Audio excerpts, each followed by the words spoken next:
Chers auditeurs de Liberté Politique, nous sommes heureux de vous retrouver aujourd'hui pour une conférence sur le thème de l'islam et la France. Cette conférence finit par arriver après un circuit, un parcours un peu compliqué. Elle a bien failli ne jamais voir le jour. Finalement, nous sommes heureux de pouvoir enfin tenir cette conférence aujourd'hui, samedi 16 janvier, sans public et sans les interactions que nous aurions aimé avoir en direct avec vous. La bonne nouvelle, c'est que cette conférence a pu être enregistrée et qu'elle pourra ainsi profiter au plus grand nombre. Le thème retenu est donc celui de l'islam et la France et j'ai la joie d'accueillir autour de moi des experts renommés sur cette question. Alors nous avons le plaisir d'accueillir Odon Lafontaine qui est en train de travailler sur le fameux projet de la mission Isméry que nous avons déjà eu l'occasion de présenter à Liberté Politique et qui est aussi l'auteur du Grand Secret de l'Islam. Nous avons également Pierre Cassin qui est le fondateur de Riposte Laïque, François Billaud de Lochner, que nous connaissons bien, qui est dans les dirigeants de Liberté Politique et qui est l'auteur des chroniques de l'islamisation ordinaire de la France. Nous accueillons aussi Monsieur l'abbé Pagès, qui a publié comme ouvrage « Interroger l'islam » et qui est aussi le responsable du site Islam et Vérité. Et enfin, Guillaume de Thieulois, le directeur du Salon Beige. Pour commencer, je donne donc la parole à François Billaud de Lochner. François, c'est à vous. Merci beaucoup. Donc le sujet que je vais aborder concerne donc l'islamisation ordinaire de la France, avec un enjeu qui finalement est extrêmement simple. La France va-t-elle devenir ou non une terre islamique? C'est donc un sujet hautement dramatique. Comme le système politico-médiatique est totalement soumis à l'islam, nombreux sont ceux qui pensent qu'il est quasiment impossible de s'opposer aujourd'hui à l'islamisation de la France. Ont-ils raison ou non? Mon exposé n'a pas la prétention d'être exhaustif, je vais simplement donner 3 coups de projecteur pour tenter de répondre à ce questionnement. Premièrement, sur quoi repose l'islamisation de la France? Ensuite, quels sont les signes de cette islamisation? Et enfin, que faire pour la contrer? Premier coup de projecteur, sur quoi repose l'islamisation de la France? Sur quoi se fonde-t-elle? L'islamisation de notre pays repose notamment sur 3 piliers. Une famille qui a fondé les frères musulmans, des associations musulmanes en très grand nombre, omniprésentes et omnipuissantes, et des pouvoirs publics aussi lâches que soumis. Parlons d'abord de la famille qui a donc créé les frères musulmans. Les frères musulmans ont été créés par Hassan al-Banna, l'Égyptien, en 1928. Le but de Banna était de revenir à la pureté de l'islam d'origine basé sur la charia. Sa devise, Allah est notre but, le prophète notre chef, le Coran notre constitution, le djihad notre voie, le martyr notre plus grande espérance. En 20 ans, Banna pose toutes les bases idéologiques de l'islamisme conquérant et totalitaire mondial. Son gendre, Saïd Ramadan, prend sa suite et développe l'activité des frères musulmans dans le monde entier. Puissamment aidé par l'Arabie saoudite et le Qatar, il décline la façon d'islamiser l'Europe. L'un de ses fils, le célèbre Tariq Ramadan, reprend à son tour le flambeau et fait feu de tout bois. Livres, conférences, contacts dans le monde entier, création de structures de conquête. Tariq Ramadan parle clair. Le monde occidental est une terre de conquête. La France sera bientôt soumise. Les musulmans ont le devoir de travailler à cela. Ramadan le proclame. La communauté musulmane mondiale doit écraser les nations et la charia devra être appliquée partout. L'appui indéfectible apporté aux frères musulmans par l'Arabie saoudite et le Qatar en font les 2 États les plus dangereux pour le monde occidental, car les budgets qu'ils consacrent à son islamisation se chiffrent en centaines de milliards de dollars, et parce qu'ils sont soutenus bec et ongle par les pays occidentaux qu'ils veulent coloniser. Voilà pour les frères musulmans. En France, le bras armé des frères musulmans est la fameuse UOIF, l'Union des organisations islamiques de France, la trop fameuse UOIF qui a changé de nom et qui s'appelle depuis 2017 Musulmans de France. En 2013, son président de l'époque déclare tout de go. L'UOIF est une fusée à 2 étages. Le premier étage est démocratique. Le second mettra en orbite une société islamique. Rien que cela. L'UOIF regroupe 250 associations, organise des congrès de grande ampleur, dont celui du Bourget, fait preuve d'un islamisme absolu et conquérant, soutient les mosquées salafistes, représente évidemment un danger considérable pour la France, mais reste courtisé par le système médiatico-politique.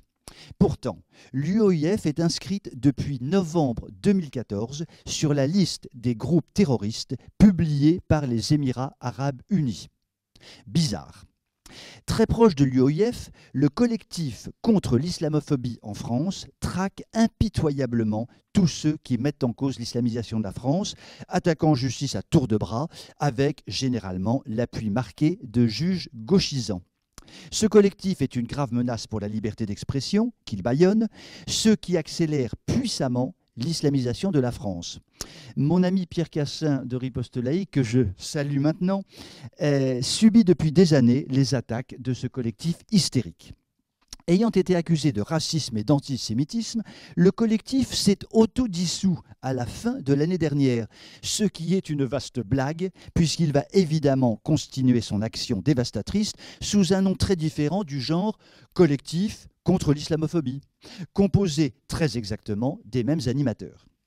Pour achever ce panorama des piliers de l'islamisation de notre pays, il importe de souligner avec force l'extraordinaire lâcheté et compromission ou indifférence de notre classe politique.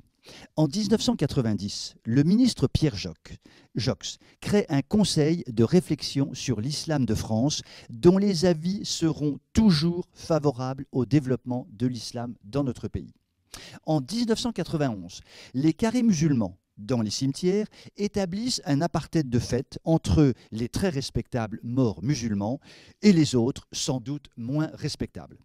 En 1999-2000, le ministre Chevènement dérape complètement en organisant une concertation et en signant un document conclusif totalement islamophile.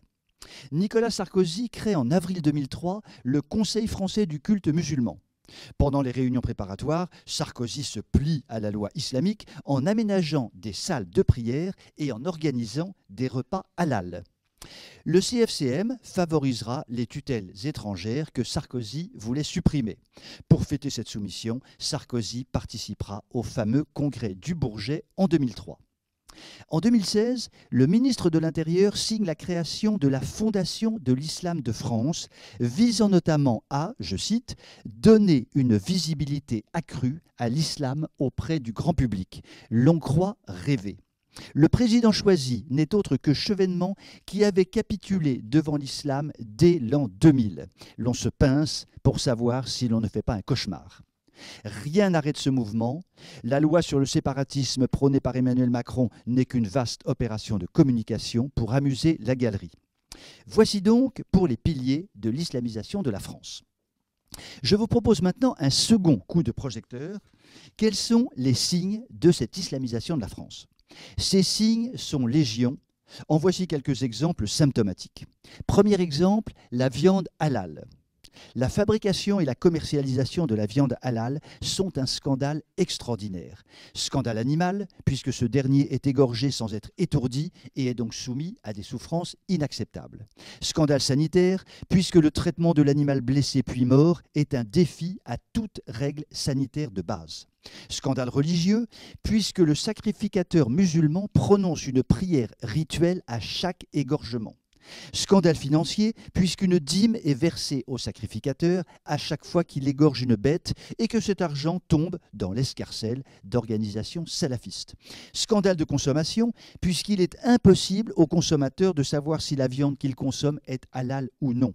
Le scandale est total. Face à celui-ci, la soumission des politiques et des consommateurs est tout aussi totale. Or, l'on estime que les 2/3 des animaux sont abattus désormais en rituel halal. Une petite victoire vient d'être remportée. Le Conseil d'État vient de juger que le bio et le halal sont incompatibles. C'est bien, mais totalement insuffisant. Second exemple, le voile islamique. En 1989, tout le monde le sait, dans un collège de Creil, 3 jeunes filles sont exclues parce qu'elles refusent d'enlever leur voile à l'intérieur de l'établissement. Le Conseil d'État s'en lave les mains en faisant reposer sur les seuls chefs d'établissement la responsabilité d'exclure ou non les jeunes filles voilées. Que les leaders musulmans de l'époque aient déclaré que le voile était un instrument fondamental de conquête du monde occidental n'intéressait absolument pas le Conseil d'État. À côté de ce phénomène du voile, le vêtement islamique, la mode islamique, la publicité islamique, les enseignes islamiques prennent un poids aussi considérable que pesant dans notre pays. Et nous voyons bien qu'au quotidien, le port du voile explose dans notre environnement immédiat. Troisième exemple, l'islamisation de l'école. Au nom de quoi accepte-t-on qu'au lycée Lavoisier de Roubaix, tous les repas servis à la cantine sont halal? Au nom de quoi l'histoire est-elle totalement réécrite dans les établissements scolaires, transformant en anecdote la décisive bataille de Poitiers, par laquelle Charles Martel bloqua l'avancée arabe en France, falsifiant systématiquement la vie de Mohammed, n'évoquant jamais les massacres commis par les musulmans, et j'en passe. À côté de tels établissements, la soixantaine d'établissements privés musulmans, généralement salafistes, islamisent à grande échelle les élèves qui leur sont confiés et vont d'ailleurs se multiplier. En complément de tout cela, entre 500 et 1000 écoles coraniques accueillent des dizaines de milliers d'enfants et d'adolescents. Ces écoles sont de formidables machines à islamiser les jeunes élèves. Quatrième exemple, l'islamisation de la finance. Il revient à Sarkozy et à Christine Lagarde d'avoir mis sur les rails la finance islamique entre 2007 et 2012. À cette époque, Bercy produit des textes autorisant le montage et la vente de produits financiers islamiques en reprenant, ce qui est ahurissant, des noms ou des formules en arabe. Du jamais vu. Bercy mit donc en œuvre un régime fiscal très favorable appliqué aux principaux outils de la finance islamique. Cinquième exemple, l'islamisation du travail. À la RATP, où nombre de salariés sont musulmans, il ne fait pas bon être une femme chauffeur. Dans son livre choc « Mahomet au volant, la charia au tournant », Guinel Doménil explique la façon insupportable dont sont traitées les femmes non musulmanes par leurs collègues musulmans. Chez Peugeot, les lieux musulmans de prière se sont multipliés, mais à ma connaissance, aucune chapelle catholique n'a été construite. Sixième exemple, l'islamisation des loisirs. L'on ne compte plus les endroits dans lesquels les loisirs sont réservés aux seuls musulmans. Deux exemples parmi tant d'autres. En été 2016, un séjour dans un centre des Hautes-Alpes bénéficiant d'un agrément de la CAF est réservé aux seuls musulmans. En septembre 2016, une association musulmane, Smile 13, privatise un parc aquatique au seul profit des musulmans. Dès 2000, Martine Aubry attribue des heures de piscine aux seules musulmanes afin que ces dernières puissent, je cite Aubry, s'émanciper. Je n'évoquerai pas le phénomène de l'islamisation de la musique, entre guillemets, par les rappeurs qui sont à la musique, ce qu'Attila fut à la douceur de vivre, mais qui islamisent à grande échelle une jeunesse fascinée par la haine et la violence qu'ils expriment en permanence. Septième et dernier exemple, l'islamisation par la politique. Des partis musulmans, dont les programmes sont généralement islamistes, commencent à voir le jour. Cela dit, les islamistes ont une telle influence sur les partis non musulmans qu'il leur est probablement inutile de se donner le mal de créer des structures propres. Les hommes politiques de droite ou de gauche, nationaux ou locaux, sont totalement soumis au monde islamique, quitte à accepter d'être dans l'illégalité.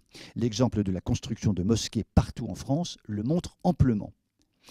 Ces quelques exemples montrant à quel point l'islamisation de notre pays s'accélère actuellement, j'en arrive maintenant à mon troisième et dernier coup de projecteur. Que faire? Question importante, n'est-il pas trop tard? Nous pouvons agir, mais le temps est effectivement compté. La première action sera de voter résolument, lors de toutes les prochaines élections, pour des candidats s'affichant adversaires intraitables de l'islamisation de la France. Car jusqu'à nouvel ordre, les lois sont votées par les élus. Les élections sont donc un point de passage obligé pour désislamiser la France. La seconde action consiste à assumer sans relâche et publiquement l'identité chrétienne de la France. Cela pour ne pas se faire prendre au piège de la rhétorique de l'égalité, de la mise à niveau par les musulmans. La troisième action sera de stopper net la folie immigrationniste actuelle des élites politiques, économiques, sociales, morales, culturelles. Ces élites hors sol, totalement déréglés font désormais entrer 400 000 personnes par an sur notre sol, majoritairement musulmanes, auxquelles nous n'avons à offrir ni travail, ni logement, ni assimilation, mais auxquelles nous délivrons des allocations distribuées par des caisses totalement déficitaires. Nous les finançons donc par emprunt, pure folie. En outre, ces immigrants ont des taux de natalité très largement supérieurs aux Français de souche et utilisent à grande échelle le regroupement familial. L'on peut triturer les chiffres dans tous les sens. Entre 2040 et 2050, les musulmans, si l'on ne fait rien, seront majoritaires en France. Ils le savent et ils le disent. Il faut donc stopper dans les meilleurs délais toute immigration non choisie. Autre type d'action, dénoncer sans relâche le scandale que représentent pour la cohésion de la France certaines pratiques islamiques. Reprenons l'exemple du scandale du halal. Le monde associatif doit forcer les décideurs politiques à changer les lois et interdire purement et simplement l'abattage rituel. Les consommateurs doivent boycotter les boucheries aux grandes surfaces ne se déclarant pas clairement opposés au halal. Nous avons le devoir d'agir comme le fait Vigilance Halal. Autre action, au niveau communal cette fois. Il existe environ 3000 lieux de culte musulmans officiellement répertoriés. Deux remarques. Ce chiffre n'intègre pas les mosquées officieuses ou celles de prière clandestine et d'autre part, ne donne aucune indication sur leur degré de salafisme. Il est insupportable de laisser le territoire français se couvrir de bâtiments dont on sait qu'ils sont une marque d'opposition ou de lutte contre l'unité nationale. Phénomène aggravant, cette prolifération, voulue et mise en œuvre par une majorité écrasante d'élus locaux, se réalise avec la bénédiction des plus hautes autorités de l'État. Était-il nécessaire que François Fillon, à l'époque Premier ministre, inaugure en grande pompe la gigantesque mosquée d'Argenteuil et prononce un discours devant un parterre de femmes voilées ? La classe politique dirigeante doit abandonner publiquement cette soumission insupportable à l'islamisation de la France. Les mosquées salafistes doivent être fermées et la construction de mosquées stoppée. Les quelques fermetures annoncées par le gouvernement actuel sont une vaste rigolade. Il s'agit d'éteindre un immense incendie avec un verre d'eau. Un dernier type d'action qui concerne chacun d'entre nous, nous devons nous informer en allant chercher l'information dans les médias dits de réinformation, qui sont les seuls à lutter vraiment contre l'islamisation de la France. Un seul exemple, le soi-disant très sérieux et soi-disant très apolitique journal Les Échos continue à affirmer que l'immigration, chaque année, apporte un gain financier de plusieurs milliards d'euros à la France, quand les études les plus sérieuses chiffrent ce coût net autour d'un déficit de 60 milliards d'euros. Les Échos mentent, mais ses lecteurs ne le savent pas. Pour conclure, je dirais simplement que si nous ne secouons pas la population française anesthésiée, endormie, soumise, manipulée par une classe dirigeante hors sol, ignorante, particulièrement incompétente, la France, dans 30 ans, ne sera plus qu'un terrain vague livré à la conquête islamique. Il y a aujourd'hui, semble-t-il, un réveil des Français. À l'inverse, si nous faisons feu de tout bois, si nous résistons quotidiennement, si nous agissons tous azimuts pour contrer l'islamisation de notre pays, nous arriverons à inverser le cours des choses et à faire en sorte que la France revive. Finalement, je ne poserai qu'une question. Souhaitons-nous continuer de vivre dans une France de culture chrétienne, multiséculaire, ou voulons-nous intégrer définitivement dans quelques années un mode de vie islamique qui nous est totalement étranger, nous coupant à jamais de nos si riches et si belles racines? Merci beaucoup François pour cette synthèse extrêmement dense. Il est possible de retrouver l'essentiel des points que vous abordez dans le livre Chronique de l'islamisation ordinaire de la France, le voilà, merci, qui est disponible à la commande sur le site de Liberté Politique et bien sûr dans toutes les bonnes librairies. Je voudrais rebondir sur le dernier point que vous avez abordé dans votre conclusion. Vous parlez d'une France endormie, d'une France anesthésiée, ce sont vos termes.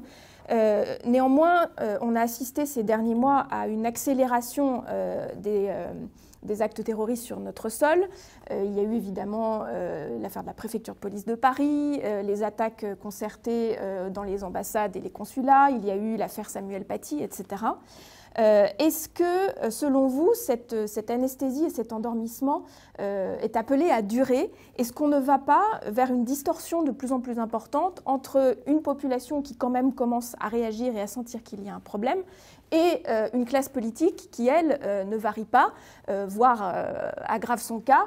Le meilleur exemple que l'on puisse tirer, c'est évidemment ce grotesque projet de loi sur le séparatisme qui a commencé par s'appeler une loi sur le séparatisme islamique, puis qui s'est transformé en loi sur le séparatisme tout court. Puis, non, d'abord c'était le communautarisme au départ. Puis ensuite on a glissé de communautarisme à séparatisme, et puis ça finit par une loi sur les principes républicains totalement vide de sens. Est-ce qu'on ne va pas vers un divorce de plus en plus important entre une population qui prend conscience du problème et la classe politique qui persévère de manière diabolique? Alors, il y a une petite évolution dans la mentalité de la population. Je parle d'une petite évolution parce que, malheureusement, lessivés par des dizaines d'années de matraquage politico-médiatique, une immense majorité des Français partagent un principe qui est basique et qui est complètement faux. Il y a quelques terroristes islamiques, mais le monde musulman ne pose aucun problème. Ce qui est une pure aberration, qui sera d'ailleurs amplement démontrée par les intervenants suivants, donc je ne vais pas m'attarder là-dessus. Mais donc, il y a là une telle erreur de la part de la population que je ne vois pas par quel miracle cela changerait brutalement. Je pense qu'il faudra beaucoup de temps, en réalité. Il faudra peut-être, hélas, et avec beaucoup de tristesse, beaucoup d'attentats supplémentaires pour que les gens commencent vraiment à ouvrir les yeux, parce que, en fait, quand on parle de terrorisme islamique, on est persuadé qu'on a affaire à des djihadistes qui sont des gens inculturés, voire des grands malades mentaux, alors que la réalité montre qu'ils sont souvent parfaitement culturés dans notre pays, qu'ils ont suivi des études tout à fait normales, qu'ils ont été dans l'enseignement public, et donc ce sont bien des gens du monde musulman qui sortent du monde musulman pour faire des attentats. Donc, je pense qu'il faut absolument continuer effectivement à développer la formation de la population. Je crains hélas que ce soit très long, et évidemment le pouvoir public et le pouvoir médiatique se sert, qui est parfaitement au courant de cette distorsion entre effectivement ce que la population considère comme des terroristes dangereux, très peu nombreux, et le monde musulman qui ne pose pas de problème. C'est à nous de faire en sorte que cet écart en fait soit complètement annulé, ou en tous les cas fortement ébranlé par des informations permanentes. Merci François. Merci beaucoup. Je passe maintenant la parole à Pierre Cassin, donc le fondateur de Riposte laïque, qui va nous présenter un de ses ouvrages et donc élargir la réflexion sur l'islam et la manière dont ils se perçoivent et dont nous les percevons. Merci Constance. Alors bon, comme vous m'avez tendu la perche, je suis effectivement l'auteur d'un livre « Et la gauche devint la putain de l'islam » où je casse un petit peu du sucre sur 12 personnes de gauche que je considère comme des islamo-collabos et où j'explique mon parcours qui fut celui d'un militant de gauche de choc, et j'explique pourquoi, sans renier certaines valeurs de la gauche, aujourd'hui je considère que le combat identitaire pour la défense de ma civilisation et de mon mode de vie est bien plus important que les conquêtes sociales, même s'il ne faut pas négliger pour autant les conquêtes sociales. Alors, j'ai toujours l'habitude, quand je fais une conférence, et ça arrive que ça soit sur l'islam, d'essayer d'ajouter quelque chose que je n'ai jamais dit. Et donc, j'essaierai aujourd'hui d'expliquer pourquoi, dans cette période de dictature sanitaire, les décisions liberticides de ce régime, les remises en cause des libertés fondamentales des Français, font quelque part le jeu de l'islam et de ceux qui veulent islamiser notre pays. Mais sinon, bon, je pourrais vous dire naturellement, comme je le dis toujours, et il faut toujours le répéter, que l'islam est incompatible dans son ADN avec les valeurs de la France. Et les valeurs de la France, ça dépasse les simples valeurs de la République, comme certains veulent nous y cantonner. Ce sont réellement les valeurs de la France. Les valeurs de la France, c'est d'abord l'égalité, je dirais, la place de la femme dans la société. La place des femmes, l'égalité des hommes et des femmes, qui est totalement incompatible et avec les textes sacrés de l'islam et avec la pratique quotidienne des musulmans. Je dirais que c'est la laïcité. La laïcité à la française, je dis bien, qui n'est absolument pas la laïcité anglo-saxonne, c'est-à-dire la laïcité à la française qui consiste à séparer l'Église et l'État. Hein, je rappelle Victor Hugo, je veux l'État chez lui et je veux l'Église chez elle, clin d'œil à Guy Pagès.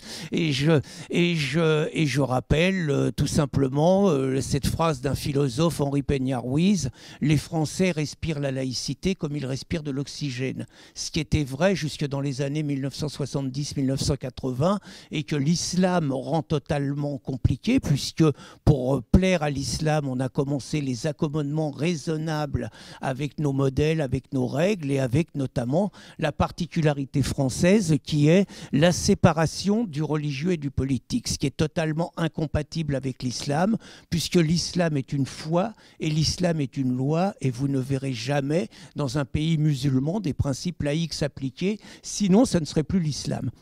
Et enfin, la troisième chose, même s'il y en a beaucoup qui rend l'islam incompatible avec la France, c'est naturellement l'incapacité de la liberté de conscience sur l'islam.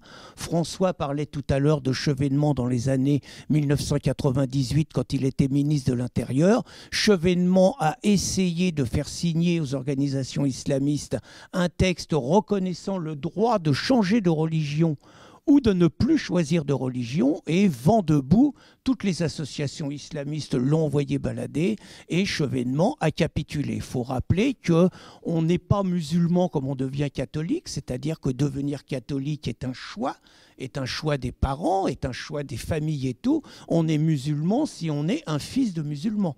Et donc c'est une transmission automatique, et quiconque essaye de sortir de cette transmission automatique se met dans une situation d'apostat, et l'apostasie dans les textes sacrés de l'islam est tout simplement punie de mort. Alors si l'islam a pu progresser comme il a progressé, s'il a pu rentrer comme dans du beurre, dirait-on, dans la société française, c'est tout simplement parce que depuis 50 ans, la culture post-68arde a mis en l'air, pour rester un petit peu dans l'air du temps, les immunités que nous avions pour être capables de défendre un petit peu notre mode de vie, notre civilisation, notre culture, notre pays. Ça a été naturellement la remise en cause de l'amour du pays, ça a été la remise en cause de l'autorité, ça a été la remise en cause d'un pilier de la solidarité ce qu'est la famille, ça a été la remise en cause de l'armée, ça a été la remise en cause de la nation.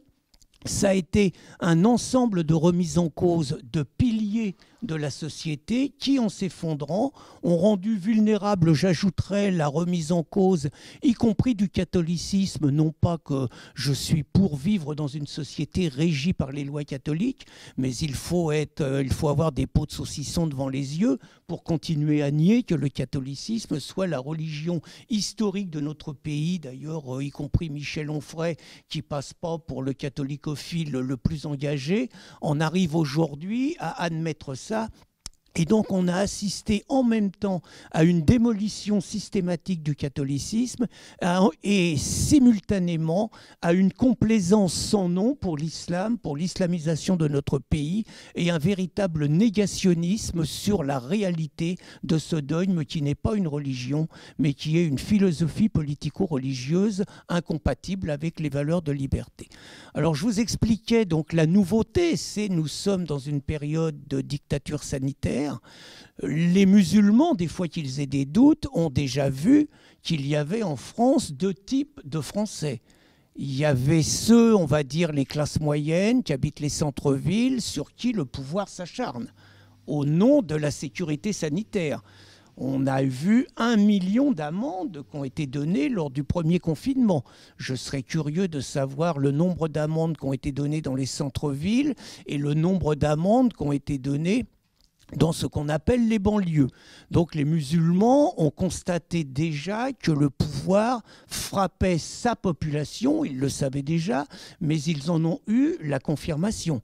Nous avons même vu un préfet à Marseille qui multipliait naturellement les demandes de PV pour les Marseillais du centre-ville, autoriser les musulmans à se regrouper pour fêter le ramadan. Nous avons vu ce même préfet se distinguer, ça y a d'ailleurs coûté quand même sa place, il en a fait un peu peu trop, se distinguer en expliquant que les dealers qui n'avaient pas de masque, c'était scandaleux. Autrement dit, le problème n'était pas que les dealers dealent, le problème était qu'ils dealent sans masque. Hein, donc nous avons vu ce genre de situation. Mais je crois que ce qui est le plus une aubaine pour les islamistes, ce sont les mesures qui sont liées à la dictature sanitaire, notamment le masque. Le masque qui a commencé à être obligatoire dans les boutiques, je ne suis pas convaincu que ça soit d'une grande utilité, qui a continué à être obligatoire dans certaines villes, et puis partout dehors, et qui est aujourd'hui porté par des gamines et des gamins de 6 ans dans nos écoles. Ça a commencé à 11 ans. Je me souviens personnellement, j'ai mené une campagne dans les années 2003 contre les signes religieux à l'école, et évidemment c'était une façon subtile de ne pas dire que c'était le voile islamiste qui était visé. Or, vous voyez, et Rokhaya Diallo, musulmane de combat, ne s'y est pas trompée. C'est-à-dire qu'à partir du moment où vous dites que les élèves doivent être masqués, qu'est-ce que vous allez dire quand ça va être terminé, quand les musulmans qui sont soutenus par des associations gauchistes et qui considèrent que la loi du 15 mars 2004 est toujours une loi raciste, qu'est-ce que nous allons dire quand les musulmanes vont revenir avec le voile, alors que nous avons quelque part vu le spectacle de gamins et de gamines masqués pendant des mois? Qu'est-ce que nous allons dire dans les entreprises? Puisque dans les entreprises, on essaye encore de préserver le refus d'avoir des salariés voilés. Qu'est-ce que nous allons dire quand nous avons imposé à 27 millions de salariés en France le masque pendant 8 heures par jour? Qu'est-ce que nous allons dire quand les musulmanes vont venir avec le masque dans les entreprises? Il y a quand même une similitude entre le masque et le voile. Dans la série Une société de zombies, où on voit absolument plus une personne intégralement et tout. Et puis François parlait dans les entreprises du livre de Ghislaine Duménil, les hommes qui ne serrent plus la main aux femmes. Là, nous avons vu la multiplication au nom des mesures sanitaires, au nom des distances barrières, au nom de tout ça, nous avons vu la multiplication de règles qui sont une aubaine pour les musulmans. Et puis enfin, dans le rapport de force mondial qui oppose les mondialistes aux défenseurs de l'État-nation, qui peut nier que la défaite de Donald Trump aux États-Unis, à moins que nous ayons la surprise d'un coup d'État durant ce week-end, mais j'avoue que j'y crois de moins en moins, hein, donc la défaite avec des fraudes électorales absolument ahurissantes de Donald Trump ne soit pas une aubaine pour les musulmans dans la lutte pour la défaite des États-nations. Et là-dessus, les mondialistes et les musulmans, les islamistes partagent complètement le même objectif, même avec peut-être une finalité différente, c'est-à-dire la chute des États-nations au nom d'un gouvernement mondial où, quelque part, les dirigeants ne sont plus élus démocratiquement. On voit d'ailleurs que dans l'équipe Biden, il y a énormément de musulmans, il y a énormément, vous avez une députée qui s'appelle Ilhan Omar, qui est ouvertement liée aux frères musulmans et qui est très influente dans l'équipe de Trump. Donc, de Biden. Donc, quelque part, la dictature sanitaire a été une aubaine dont vont savoir se servir les musulmans. J'ajouterai en France la disparition de nos restaurants et de nos lieux de vie, c'est-à-dire le cadre de vie à la française. Il prévoit ceux qui sont les hommes de Davos, hein, ceux qui réfléchissent à la solution de demain, prévoit la disparition de 75% de nos restaurants et de nos bars, qui seraient naturellement rachetés par des grands groupes, avec une culture qui se rapprocherait beaucoup plus de la culture Burger King que de la culture du cassoulet et la culture du mode de vie à la française. Donc là encore, tout ce qui met en l'air la liberté, notre mode de vie, notre civilisation, quelque part fait le jeu de ceux qui sont prêts à imposer, eux, un autre type de civilisation. Alors, toujours la célèbre phrase « que faire », hein, je crois que plus que jamais, même si nous constatons, c'est quand même extraordinaire, c'est que ceux qui favorisent naturellement l'islamisation de la France est permise par la mondialisation. Et il est intéressant, puisque je vous parlais de la dictature sanitaire, de constater que les mêmes criminels, moi je crois qu'il faut utiliser le mot, les mêmes criminels qui aujourd'hui nous imposent entre 400 et 450 000 nouveaux venus par an, majoritairement musulmans, au nom des droits de l'homme, au nom de la liberté, au nom de tout ça, sont les mêmes qui sont couchés face aux mesures liberticides qu'on nous impose. Vous avez cet après-midi la gauche mondialiste, la gauche immigrationniste, certains diraient même la gauche pédophile, hein, qui est dans les rues de Paris en train de défendre la liberté sans remettre en cause le couvre-feu à 18h, sans remettre en cause l'ensemble des mesures liberticides qui nous touchent, mais la liberté qu'ils défendent et la liberté de leurs copains journalistes de prendre en photo des flics et de les mettre sur Internet. C'est ça, cette liberté qu'ils défendent. Donc vous voyez, ceux qui imposent l'immigration de masse sont les mêmes qui défendent quelque part la dictature sanitaire. Je crois que c'est intéressant à analyser. Et donc, dernière chose, pour rester dans le quart d'heure qui m'était attribué, hein, le que faire, bah, je crois que plus que jamais, nous sommes une avant-garde, hein, même si ça peut avoir une notion léniniste qui peut ne pas faire l'unanimité autour de cette table, mais je crois qu'il y a à que faire. Nous devons faire partie de ceux qui, justement parce qu'ils sont un pas devant la compréhension des gens, mettons en avant des mesures qui seront nécessaires, même si elles ne sont pas aujourd'hui majoritairement admises, qui seront nécessaires pour sauver la France de l'islam, pour défendre nos libertés, pour défendre notre mode de vie. Et ces mesures sont simples. La première chose, comme le dit toujours notre ami René Marchand, c'est que l'islam n'est pas une religion. Et dire que l'islam est une religion est un danger mortel, parce que dans lequel tombent beaucoup de catholiques d'ailleurs, c'est-à-dire que considérant l'islam comme une religion, ils défendent la liberté de culte. Et ils ne sont pas capables d'entendre qu'on dise qu'on refuse, qu'il ne doit pas y avoir la moindre visibilité de l'islam dans la société française. Et donc dire qu'il n'y a pas la moindre visibilité de l'islam dans la société française, ça veut dire bien évidemment qu'on ferme les mosquées. J'ai vu que dans un pays d'ailleurs, il y a des gens qui avaient fermé une mosquée et qui l'avaient transformée en bar. Je trouve que c'est un très beau clin d'œil et pas la plus mauvaise des idées.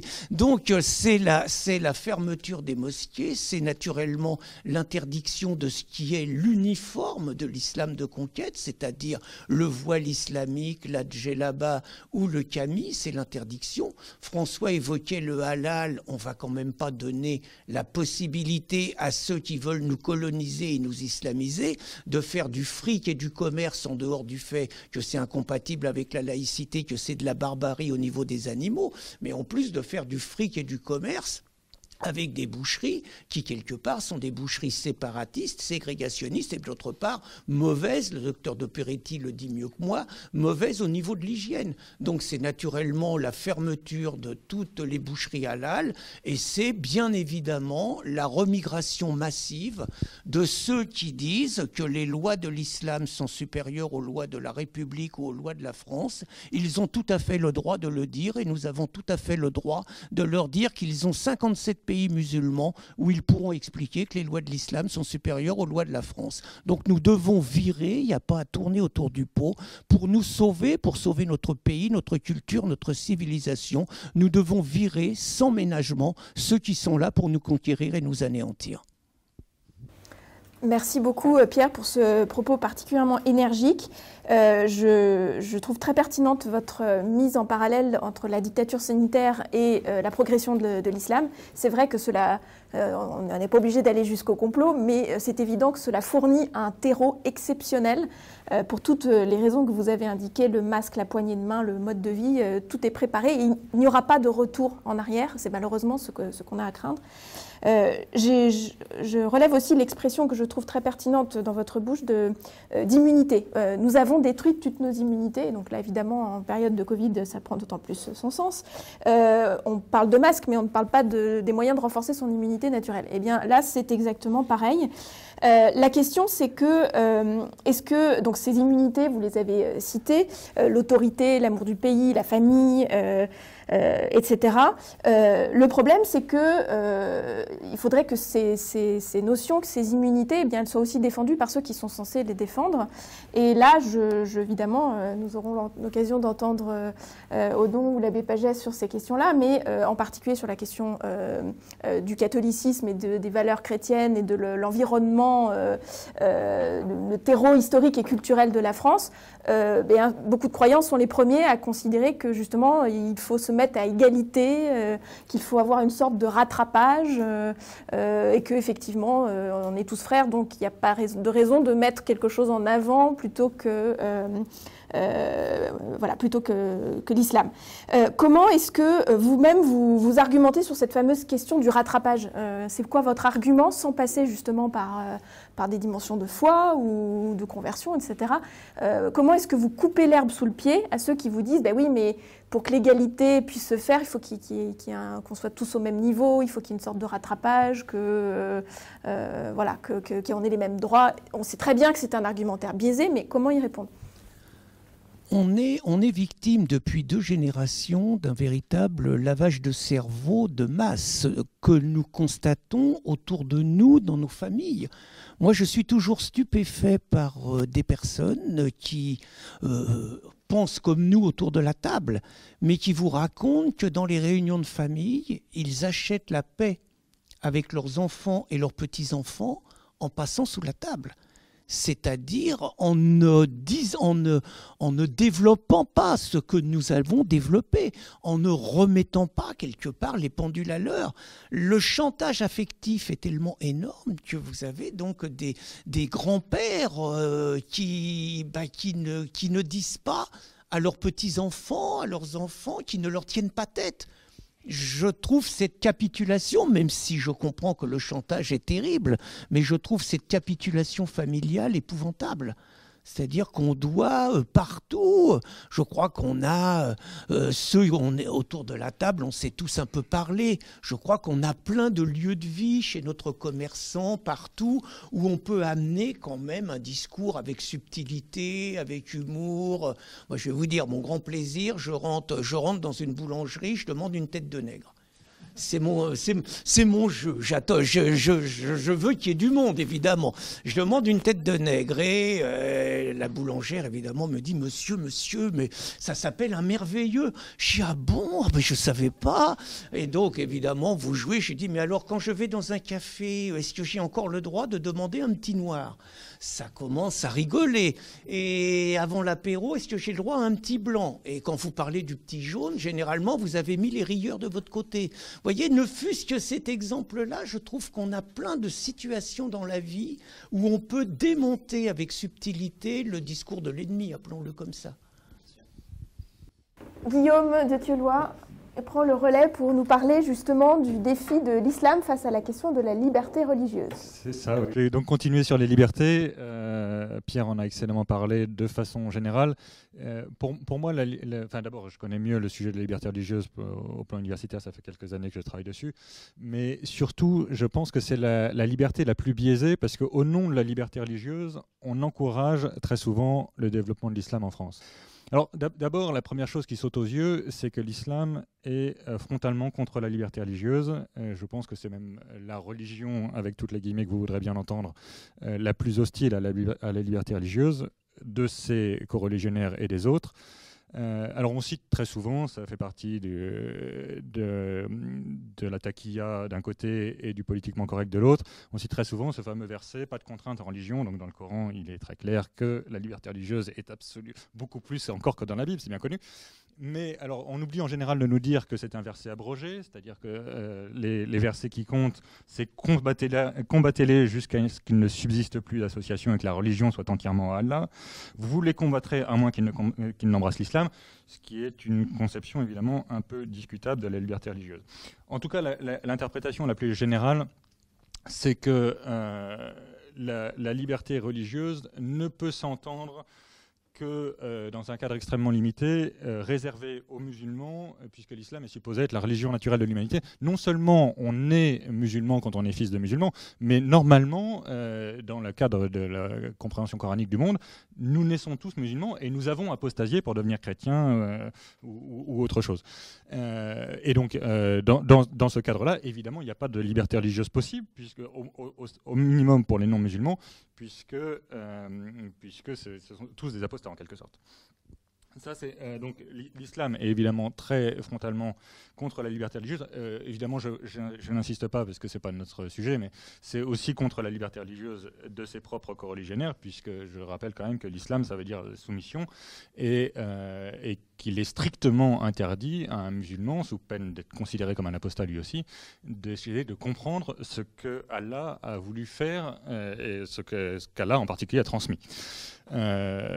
Donc on est à des années-lumière. Moi, je suis toujours fasciné dans le dialogue islamo-chrétien par la méconnaissance du b.a.-ba de la religion islamique que les chrétiens manifestent. Ils croient que les musulmans font de la théologie comme on fait de la théologie catholique. Ça n'a strictement rien à voir. La théologie musulmane, mais enfin, d'autres que moi en parleront mieux que moi, mais la théologie musulmane, c'est la théologie d'un professeur de droit. Deuxième point, donc l'islam n'est pas simplement contre la liberté religieuse, l'islam aggrave profondément les attaques laïcistes contre la liberté religieuse.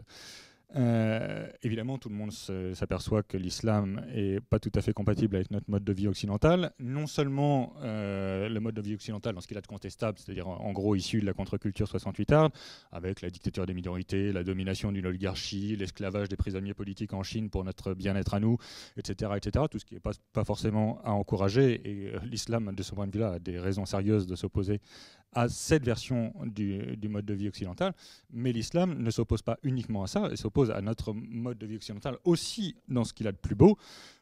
On a parlé tout à l'heure du respect de la femme, ça me paraît un élément extrêmement important de notre civilisation. Et on pourrait parler aussi de l'amour de la raison. Je ne connais pas d'autres civilisations qui se soient plus reposées sur la raison humaine et ses incroyables capacités que la civilisation chrétienne. On pourrait aussi parler du respect des corps intermédiaires. La plupart des grandes, spécialement l'islam, est très allergique à la notion de corps intermédiaires.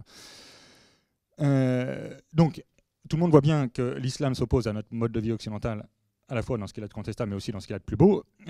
Mais ce qui est très problématique, c'est que nos dirigeants ont utilisé l'islam pour des raisons qui sont de niveau très variés. La première raison qu'on connaît tous, c'est la raison économique. On a utilisé l'immigration pour faire baisser les salaires.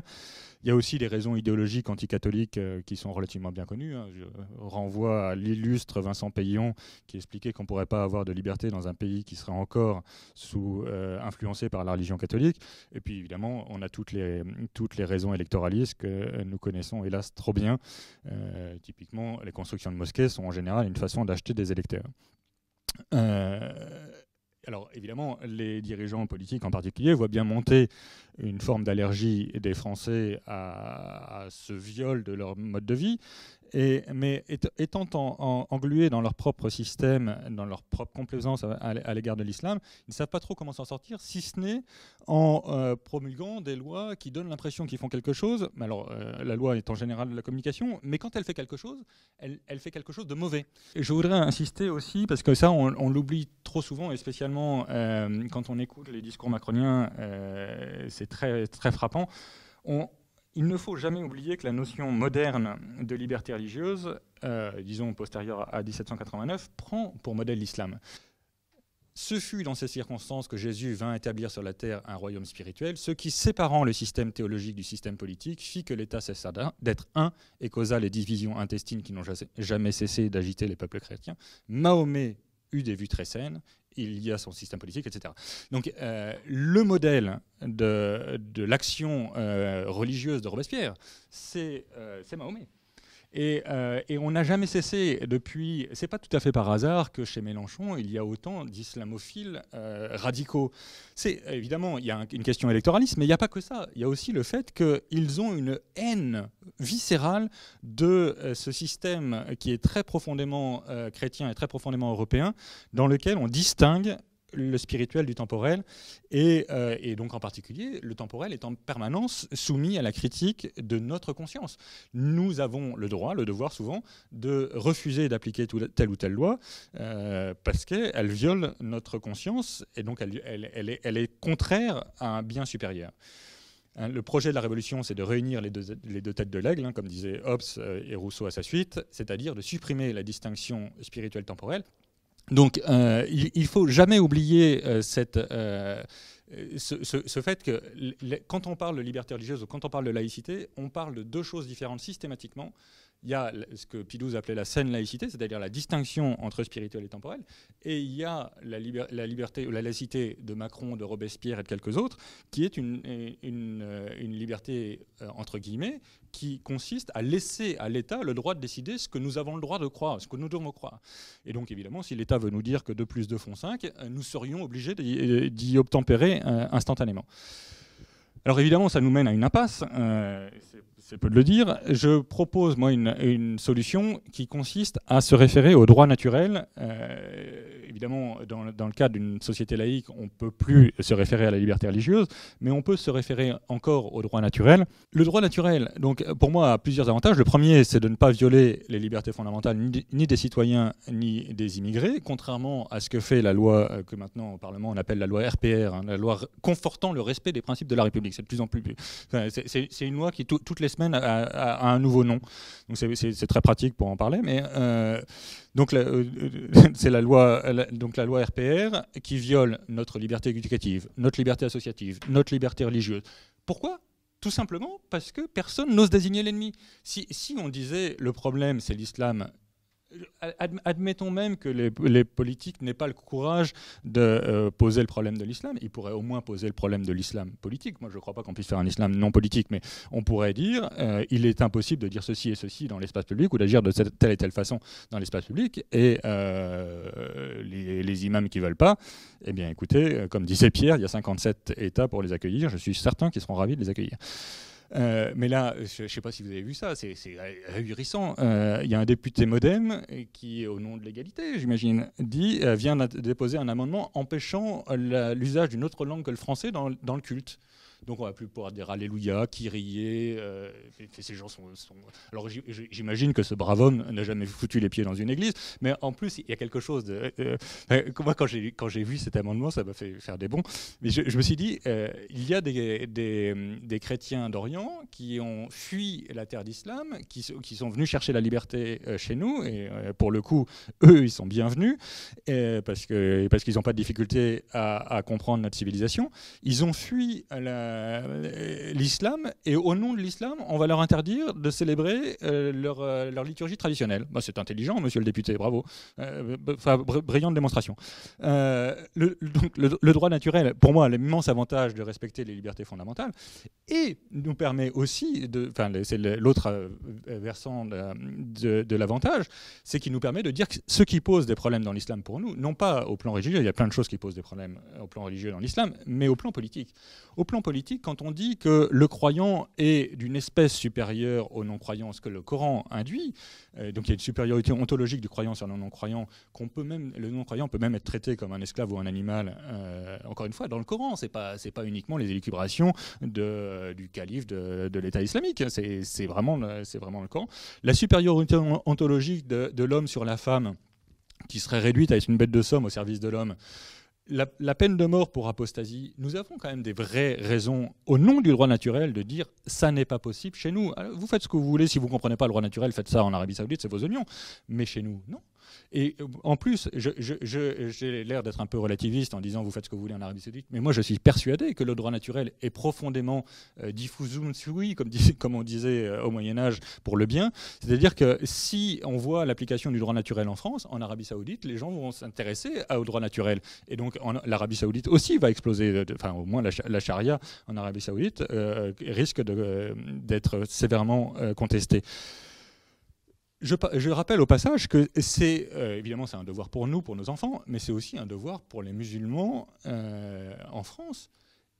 Une partie non négligeable des musulmans qui habitent en France sont ravis de vivre dans une culture de liberté. Et écoutez un peu la petite musique des intellectuels musulmans qui disent l'islamisation de la France, ça nous pose un problème. Pourquoi ?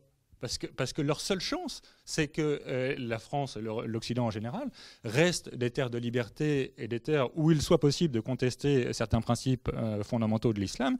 Sinon, eux-mêmes vont être condamnés à mort à brève échéance. C'est exactement la même chose qui se passait pour les dissidents sous le régime soviétique. si l'Occident n'est pas fort pour défendre les libertés, les dissidents en souffrent, et donc je trouve ça encore plus criminel. Enfin, quand M. Macron prétend aimer les musulmans, s'il les aimait vraiment, il leur donnerait un cadre de liberté digne d'un être humain. Et je ne crois pas du tout que l'application de la charia soit un cadre de liberté digne d'un être humain, et en tout cas c'est très inadapté à la France. Ce débat sur la liberté religieuse, et je finirai par là, est un débat qu'on a depuis longtemps en régime chrétien et qui maintenant s'est étendu. Ça rappelle beaucoup la boutade qu'on a prêtée à Louis Veuillot, vous connaissez le grand journaliste catholique du 19e. On lui a prêté ce mot: quand les libéraux sont au pouvoir, nous leur demandons la liberté parce que c'est leur principe, et quand nous sommes au pouvoir, nous la leur refusons parce que c'est le nôtre. Évidemment, le parallèle avec Karadawi qui dit: avec vos lois démocratiques, nous vous coloniserons, avec nos lois coraniques, nous vous dominerons, est frappant. Sauf que c'est très intéressant cette histoire, parce que la boutade de Veuillot est une boutade controuvée. Controuvée par qui? Par Jaurès. Jaurès, à la tribune de la Chambre, dit, comme dirait M. Veuillot, et cite ça. Et Veuillot, scandalisé qu'on lui prête ces propos qui sont objectivement assez cyniques, a répondu à Jaurès quelques jours plus tard, et il dit: tout le monde, au moins tous les honnêtes gens. Évidemment, la pique pour Jaurès, c'était tout le monde réclame avec les libéraux la liberté de tout le monde, qui est d'aller, de venir, de parler, comme tout le monde. Et tout le monde aussi condamne et refuse avec les catholiques la liberté de mentir, de voler, d'assassiner tout le monde. C'est vieux et admis comme le bon sens. Pour moi, cette réponse de Veuillot est, à mon avis, la seule bonne réponse qu'on puisse faire. Il n'y a pas de liberté religieuse pour les assassins, c'est juste pas possible. Et donc, en conclusion, on ne peut pas imaginer que la liberté religieuse soit le fourrier de la charia, et donc de la suspension de la liberté religieuse pour tous les honnêtes gens. Merci.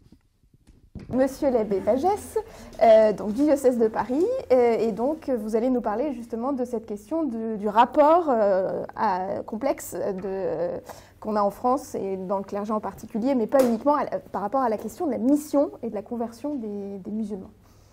Je voudrais d'abord insister sur le fait que nos problèmes, fondamentalement, viennent de ce que nous avons perdu le rapport à la vérité. Notre civilisation se distingue des autres du fait qu'en Europe, nous avons cru que la vérité existe et qu'elle est connaissable. Notre Seigneur Jésus-Christ s'est présenté comme étant la vérité, et Saint Jean dit: nous l'avons touché, nous l'avons vu, nous l'avons entendu. L'Église est venue en Europe, non pas avec des armées, mais avec cette bonne nouvelle que la vérité existe. Et l'Europe s'est constituée sur cette conviction que la vérité existe et qu'elle est connaissable. Les sciences se sont développées en Europe, ce n'est pas pour rien, c'est parce que notre civilisation est basée sur cette connaissance de la vérité, cette conviction qu'elle est connaissable. Et c'est ce qui nous manque aujourd'hui. Aujourd'hui, nous sommes dans une ère de post-vérité où nous ne cherchons plus à connaître la vérité. Or, si nous faisions cet effort en restant fidèles donc, à l'essence même de notre civilisation, de nos pères, que la vérité existe, qu'on peut la connaître, l'islam lui-même, confronté à cette question de la vérité, disparaîtrait comme neige au soleil. Et les Français retrouveraient non seulement leur identité, leur histoire, la fierté d'appartenir à cette civilisation, mais et en connaissant Jésus-Christ, on retrouverait le bon sens. Donc ce qui nous manque, c'est fondamentalement, je crois que c'est ça, c'est de retrouver la relation à la vérité en croyant qu'elle existe. C'est pas autre chose. Et malheureusement, nous sommes entretenus dans cet enseignement de l'ignorance et du mensonge, qui n'est pas avec moi et contre moi. Notre société fait en sorte que les gens ne croient plus à la vérité. Et donc je profite de l'occasion pour détruire un des arguments majeurs de l'apologétique musulmane, qui fait croire dans la logique de progrès consonant si bien avec le progressisme de nos sociétés marxisées, que puisque l'islam vient après le christianisme, il lui est nécessairement supérieur. Et là, il faut faire remarquer que tout ce qui est postérieur n'est pas nécessairement supérieur. La déchéance, la décadence, la perversion, la pourriture viennent toujours après un état de perfection qu'elles corrompent. Et qu'a fait le Christ ? Entre autres choses, le Christ a dit à ce peuple juif, si le Dieu des Juifs est le vrai Dieu, le seul Dieu, alors il n'est pas le Dieu que des Juifs, mais de tous les hommes. Et cela a non seulement heurté le sentiment nationaliste des Juifs qui se sont dit, mais à ce moment-là, si tous les hommes sont appelés à faire partie de la descendance d'Abraham par la foi, nous perdons notre statut de peuple élu. Ça a été une des raisons pour lesquelles il a été rejeté. Ce faisant, Jésus a fait passer la religion du cadre national dans lequel elle était jusqu'alors cantonnée, chaque peuple avait son Dieu, et Jésus a amené, et le catholicisme par définition donc, se traduit par universel, a amené la dimension spirituelle de la religion qui transcende les appartenances humaines. Donc Jésus a détruit ce mur de la haine entre les Juifs et les non-Juifs. C'est la révélation du secret que révèle saint Paul en particulier lorsqu'il évoque le grand mystère. Tous les hommes sont appelés à faire partie du peuple élu, qu'ils soient juifs ou non-juifs. Et voilà que l'islam vient 6 siècles après et divise à nouveau l'humanité, réélève ce mur de la haine en divisant les hommes entre musulmans et non-musulmans. Entre nous et vous, c'est l'inimitié et la haine à jamais, jusqu'à ce que vous soyez musulmans. Sourate 60, verset 4. Donc on voit que l'islam, en fait, revient au judaïsme dans cet orgueil, en niant le Christ, la bonne nouvelle du Messie. Qui peut venir après le Christ, sinon l'Antichrist, n'est-ce pas? Alors, un deuxième point qu'a évoqué François, à savoir ce cheval de Troie qui sert à l'islam pour être introduit en Europe, la distinction entre musulmans modérés et islamistes. Je vous rappelle ce propos de Erdogan disant « L'expression islam modéré est laide et offensante, il n'y a pas d'islam modéré, l'islam est l'islam ». En fait, cette distinction repose sur une confusion, comme l'a souligné Guillaume, entre la nature humaine et l'islam. L'islam, effectivement, se présente dans son délire totalitaire comme étant le tout de ce qui existe, et donc il est la nature humaine elle-même. Nous sommes tous des musulmans par nature, du fait que, avant notre conversion, nous avons fait la promesse à Allah que nous serions musulmans. Donc, cette confusion entre nature humaine et islam amène à attribuer à l'islam la bonté que l'on peut trouver chez certains musulmans. Et de fait, il y a parmi les musulmans des braves gens, comme il y en a partout. Mais si ce sont des braves gens, ce n'est pas en raison de l'islam, c'est en dépit de l'islam. Ça vient du fait qu'ils sont capables d'écouter leur conscience par laquelle Dieu les invite, comme à tout homme, à quitter la voie du mal et à faire le bien. Donc s'ils font le bien, ce n'est pas à cause de l'islam, mais en dépit de l'islam. Et ça, c'est important à rappeler et à ne jamais attribuer à l'islam le bien que peuvent faire les musulmans. Si des musulmans font du bien, cela vient de leur nature humaine. D'ailleurs, l'expression islam modéré désigne l'islam comme étant mauvais par nature, car s'il doit être modéré pour être acceptable, cela signifie qu'en lui-même, il ne l'est pas. Nul besoin de modérer le christianisme, par exemple. Par rapport à la France, puisque c'est notre sujet, je voudrais rappeler, mais nul besoin pour cela d'être catholique et pour le reconnaître, que la France a été façonnée dans sa relation à l'Église. Son identité vient de ce qu'elle s'est engagée dès le départ à défendre l'Église. Clovis, donc, comme nous le savons, était le roi des Francs, il a donné son nom à notre nation. Charles Martel a repoussé l'islam à Poitiers et a permis à l'Europe de se constituer précisément de par son refus de l'islam. Et la France, comme l'Europe, ne pourra subsister que s'il continue à repousser l'islam. Et le fils de Charles Martel, Pépin le Bref, a fait don au pape de l'époque, Étienne II, des états pontificaux pour que l'Église puisse subsister de façon autonome, libre, sans être soumise à un pouvoir temporel. Et c'est donc cette relation entre l'Église et la France qui a permis et à la France de devenir ce qu'elle est devenue, et à l'Église de pouvoir aussi survivre grâce à cette coopération. Or, voilà qu'une autre religion apparaît en France, un avatar de l'idéalisme de la Révolution française, qui va se substituer à l'Église catholique et préférer à la foi catholique l'indifférentisme religieux et à la France la République, livrant l'une et l'autre, et la France et l'Église désarmées face à l'islam qui, comme mes amis l'ont rappelé précédemment, au nom des droits de l'homme, va demander la reconnaissance de sa différence, de ses mœurs, de sa loi, et ainsi se tailler un territoire sur notre sol. Je rappelle ce propos de l'ex-président de la République de Bosnie-Herzégovine, Alija Izetbegović, qui en soi exprime ce que tout musulman digne de ce nom pense, à savoir qu'il a la mission de faire régner l'islam sur la terre. Il n'y a pas un musulman qui ne veut pas que l'islam, que la charia s'impose sur la terre. Donc je vous donne cet extrait. Il disait « Il ne peut y avoir ni paix ni coexistence entre la religion islamique et des institutions politiques et sociales non islamiques. Ni paix, ni coexistence. » Comme le disait Guillaume, c'est incompatible, c'est dans l'ADN, ou Pierre, c'est dans l'ADN de l'islam de refuser ce qui n'est pas lui. La renaissance islamique ne peut commencer sans une révolution religieuse. Et c'est là où c'est important de bien remarquer ça, c'est que l'islam se présente sous l'apparence d'une religion. Et c'est là où il trompe les gens. Parce qu'en lui-même, c'est un projet politique des plus totalitaires qui soient, puisqu'il inclut même le service religieux. Donc, la Renaissance islamique ne peut commencer sans une révolution religieuse, mais elle ne peut se poursuivre et être menée à bien sans révolution politique.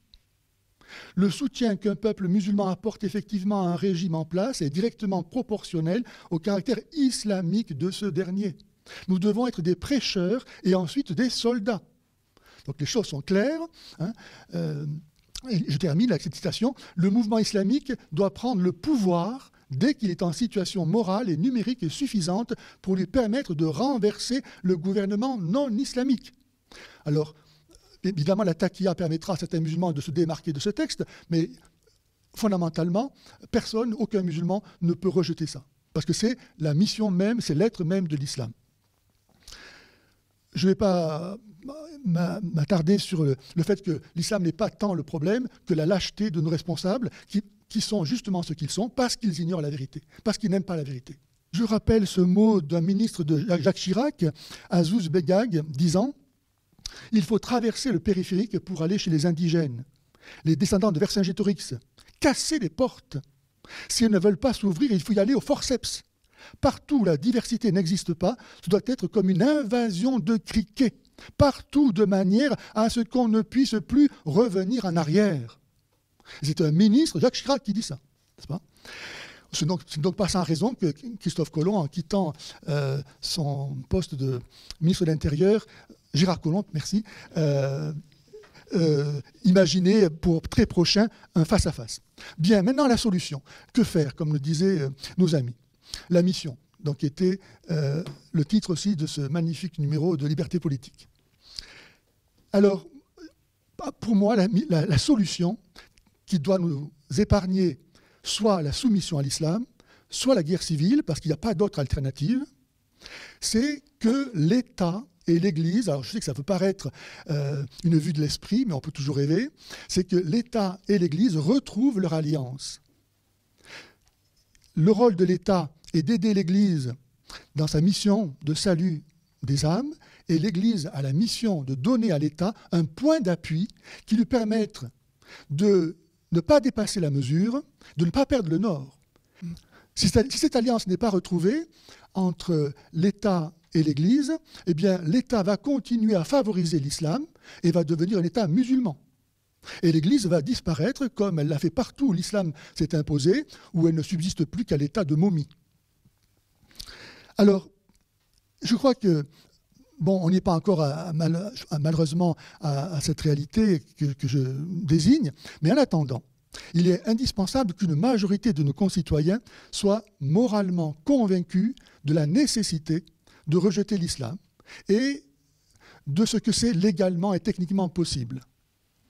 Il y a une association qui s'est créée, lachaîneverte.org, et qui se dévoue à cette fin, faire prendre conscience que l'islam doit être rejeté et que c'est moralement nécessaire puisque l'islam est un projet totalitaire et qu'il est parfaitement légitime de refuser sa mise en esclavage programmée.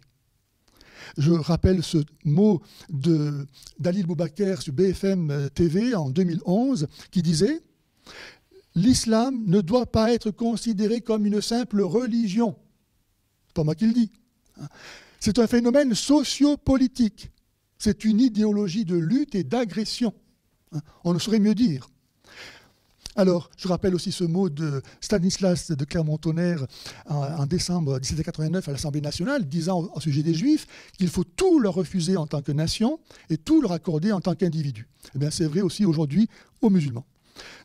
Donc, premier point, donner à nos compatriotes la conviction qu'il est moralement nécessaire de rejeter l'islam. Et deuxième point, leur donner la conviction qu'il y a des moyens légaux, techniques, pour arriver à rejeter l'islam. Alors, François en a donné certains, je voudrais en évoquer quelques autres. Par exemple, donc, première chose, retirer à l'islam la qualité de religion, puisque lui-même se présente comme un projet politique. Tant qu'il présentera des perspectives politiques, on ne doit pas le reconnaître autre chose que d'être un projet politique totalitaire. Retrouver la liberté de critiquer l'islam, en abolissant les lois liberticides, Pleven, Guesso et Taubira. Troisièmement, signaler la nocivité du Coran en exigeant des éditeurs qu'ils fassent paraître sur les ouvrages du Coran un avertissement mettant en garde contre les appels au meurtre et à la haine dont cet ouvrage est rempli. Déchoir de la nationalité française les auteurs d'actes terroristes et les expulser avec les fichiers S. Imposer l'organisation de référendums locaux pour la construction de mosquées, afin que la population puisse se prononcer. Interdire, comme le disait François, l'abattage halal, qui est contraire à notre législation en matière d'hygiène sanitaire et de respect de la vie animale. Reprendre le contrôle de l'immigration en soumettant par référendum aux Français des mesures comme l'abolition du droit du sol et du groupement familial. Accorder une protection spéciale aux apostats de l'islam. Et pour terminer, puisque nous sommes à la veille de la fête de Notre-Dame de Pontmain, je rappelle que donc la Vierge est apparue en 1870, oui, merci, lorsque les Prussiens étaient aux portes de Laval et de Paris, et que les petits-enfants de ce petit village de Normandie ont vu sous les pieds de la Vierge ce message « Mais priez mes enfants, Dieu vous exaucera en peu de temps, mon fils se laisse toucher ». Les enfants, les gens du village sont mis à prier, d'autres avec eux certainement. Toujours est-il que quelques jours plus tard, sans qu'on puisse comprendre pourquoi ni comment, les Prussiens ont quitté le territoire national. Je vous remercie de votre attention. Merci, monsieur l'abbé. Plutôt que d'abonder dans votre sens, je vais vous provoquer un peu. Vous nous expliquez qu'il faut que l'islam ne soit plus qualifié comme une religion, ouais, puisque ce n'est pas ce qu'il est dans les faits, mais un projet politique. Et je pense que tous les intervenants sont allés dans ce sens pour le rappeler. Mais si c'est un projet politique, cela ne doit faire donc aucun problème pour que nous ayons des partis qui se présentent avec l'étiquette parti musulman. Aux élections locales, pour la députation. Comment lutter contre l'islam si justement lui-même se présente comme un projet politique alternatif? C'est une très bonne question à laquelle je crois qu'il faut répondre en acceptant ce défi sous la base du rapport à la vérité et à la loi naturelle. Si un parti musulman se présente aux élections en disant qu'il est pour la polygamie, qu'il est pour le meurtre des apostats, qu'il est pour le halal, etc., j'estime que les Français sont assez intelligents pour le mettre à la poubelle. Oui, vous voulez dire qu'il se décrédibilisera beaucoup plus facilement s'il apparaît pour ce qu'il est à un projet politique. Oui, je pense. Donc avec une série de mesures, de mesures législatives, etc. Oui, quelqu'un voulait réagir par rapport à ça? Non, parce que dans le 9-3, par exemple, je suis désolé, mais dans le 9-3, les Français, et je mets des guillemets à Français, ça ne leur posera pas de problème de voter pour un parti qui prône la polygamie, l'extermination des Juifs et autres gentillesses. Ils voteront abondamment pour. Moi, je pense qu'il faut tout simplement, à partir du moment où on interdit l'islam d'expression, on a réglé le problème. Là, tu prends un cas particulier où déjà la population est islamisée. Là, il y en a quand même pas mal. Tu as raison. Mais je crois que Constance nous parlait Tu as raison, oui, c'est vrai. En fait, Pierre devance la question d'après, parce que j'allais justement aborder cette question-là. À partir du moment où on demande à l'islam, sans faire jeu de mots, de ne plus être masqué, mais de se présenter pour ce qu'il est, à savoir un projet politique, la phase d'après, en toute logique, c'est une forme d'interdiction, parce que c'est le seul moyen, effectivement, de le contraindre, parce que sinon on arrive avec des effets, pour le coup, de séparatisme local, parce que, comme le disait très bien Pierre, il y a toute une partie de la population qui n'attend que ça, c'est justement d'être dans un système politique régi par la charia. Mais il me semble que si, en partant du droit naturel, on demande aux musulmans très clairement de déclarer officiellement s'ils sont musulmans ou pas, sous la base de l'acceptation de certains principes musulmans que, au nom du droit naturel, nous refusons, à ce moment-là, l'écrémage va se faire de même. C'est eux-mêmes qui vont se dire « moi, je ne participe pas au projet de la France parce que je tiens à rester fidèle à tel principe musulman ». À ce moment-là, c'est d'eux-mêmes qui vont s'exclure, plutôt que nous qui disons on ne veut pas des musulmans dégagés. Dire vous-même, voilà, nous, notre projet c'est ça, alors ou vous signez ou vous dégagez, faites comme vous voulez, on vous laisse libre. La liberté religieuse, ce n'est pas le pouvoir de faire ce qu'on veut, de croire n'importe quoi. C'est la liberté de pouvoir choisir la vérité. Sur la problématique des partis politiques, juste un mot et des élections. Moi, je partage tout à fait l'avis de l'abbé Pagès parce que, en réalité, aujourd'hui, une immense majorité de la population n'a aucune clé de décryptage. Elle ne lira jamais le Coran, elle n'écoutera que les médias qui disent que c'est une religion de pays d'amour, donc il y a des livres, voilà. Alors que si il y a des partis politiques qui rentrent dans l'arène, il va y avoir un débat politique. Et donc, les opposants aux listes musulmanes, qui ont envie quand même d'être élus, diront dans des débats, dans des articles, êtes-vous pour le halal? Et ils pourront dérouler toute la chaîne halal. Et que dira le parti politique qui, évidemment, est pour le halal? Il sera complètement coincé. Ou il dira la vérité et du coup, les gens seront un petit peu affolés parce qu'ils ne savent rien du halal. Moi, je l'ai testé personnellement. Les gens, à 80%, ne savent même pas ce que c'est que le halal. Donc je pense que le fait de s'exprimer publiquement permet la contradiction, alors qu'aujourd'hui, il n'y a aucune contradiction, sachant que les partis politiques traditionnels sont totalement islamophiles, et donc évidemment n'ouvrent pas ce genre de débat. Donc voilà, j'y vois un avantage. Alors je pense que je ferai deux objections là-dessus, c'est que cela serait tout à fait possible dans le meilleur des mondes, à savoir avec des médias qui font leur travail. Alors le problème, c'est que je doute fort de la bénévolence et de la capacité du journaliste à poser les bonnes questions pour faire sortir le loup du bois. C'est la première chose. Et la deuxième chose, c'est un terme qu'on a mentionné à plusieurs reprises, c'est la takia. C'est-à-dire que le candidat peut bien dire ce qu'il veut, ça ne l'engage pas. Donc à partir du moment où il s'adresse à un journaliste mécréant, il n'est pas tenu d'être sincère dans ses paroles. Donc, oui, mais je pense au grand débat public, par exemple pour une présidentielle, s'il y a un candidat qui est franchement islamique, eh ben, il y aura forcément un candidat qui va l'interpeller. Ce ne sera pas un candidat effectivement du système, mais ce sera un candidat un peu marginal, ou ce sera le Front National, ou ce sera Dupont-Aignan. Et là, la vérité quand même, avec un V majuscule, la recherche de la vérité pourra... Alors que là, le fait qu'il n'y ait jamais ce genre de débat public, à grande échelle, fait que... Donc je suis d'accord avec vous, je ne pense pas aux journalistes, je pense au débat, au grand débat, qui permettrait de mettre sur la table les vrais problèmes qui aujourd'hui sont totalement cachés. Et cachés essentiellement parce que l'islam passe pour une religion et que nos contemporains assimilent l'islam et le christianisme. De même que le christianisme donne l'image d'une religion spirituelle qui a pour mission l'amour, alors on s'imagine que l'islam c'est une variante semblable. Donc vraiment c'est très important de refuser, s'il y a des hommes politiques qui nous écoutent, il faut que vraiment ils prennent ça à cœur pour décider de refuser de donner à l'islam cette catégorie de religion.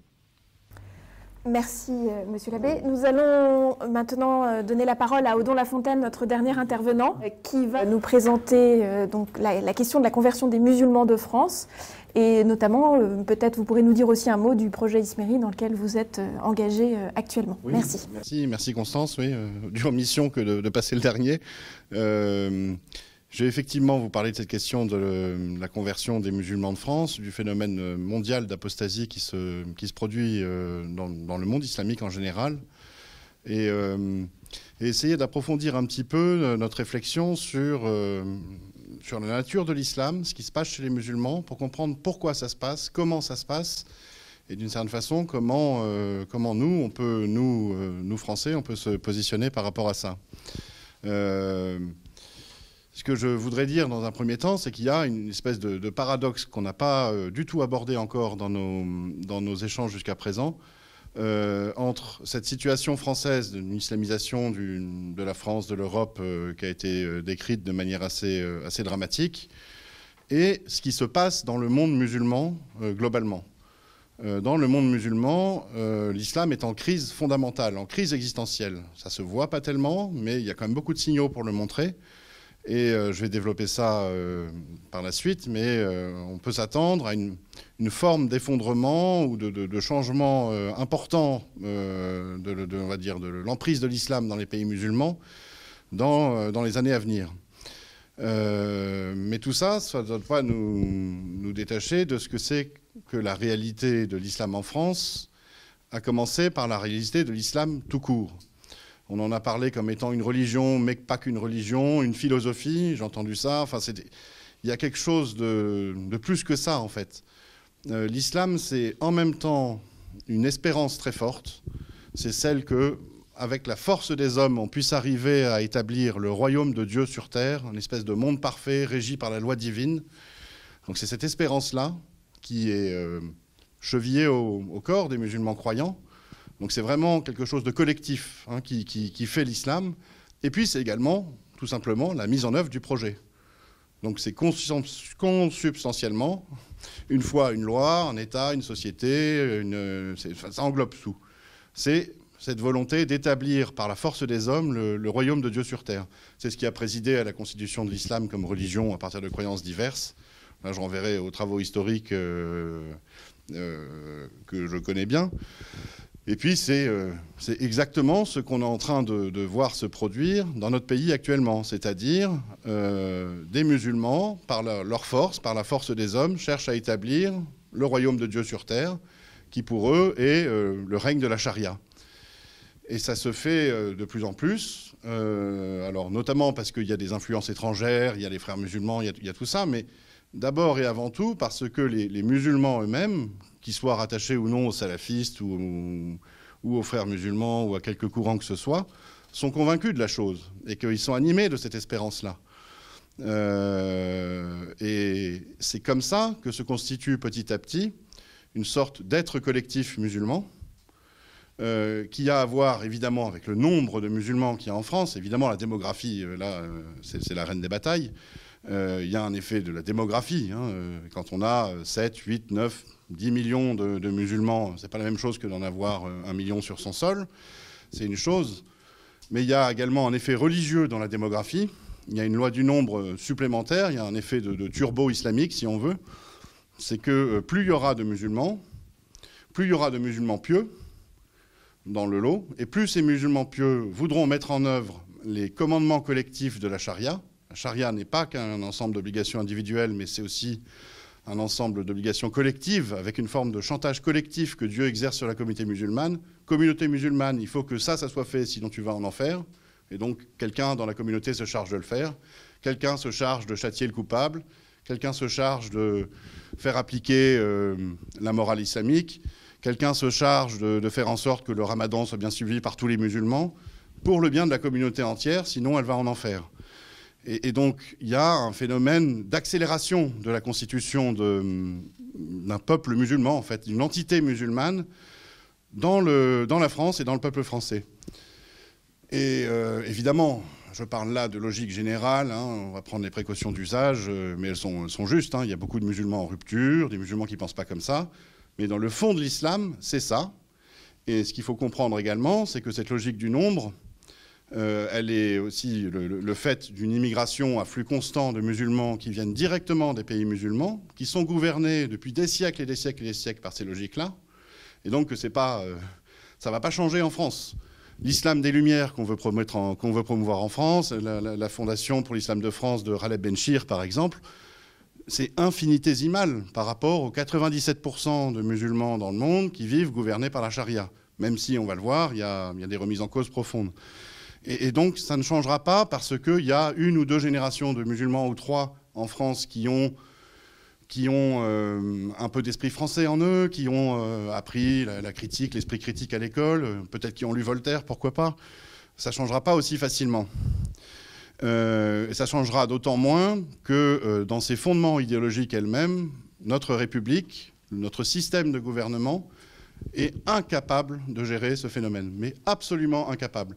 Alors, il y a des éléments de lâcheté qu'on peut trouver ou de veulerie chez nos hommes politiques, ça c'est une chose. Mais dans le fondement, qu'est-ce que la République entend aux faits religieux? Elle ignore complètement le fait religieux, ça n'existe pas. C'est la boîte noire, c'est de la magie, c'est du vaudou. Et donc, elle ne peut pas penser ça. Elle ne peut pas penser que dans le fait religieux, il puisse y avoir une action politique. C'est impossible pour elle, en fait. Et qui plus est, peut-être encore plus grave, elle est également, cette République française, dans ses fondements idéologiques, complètement paralysée dans son action par son mépris de la question du peuple.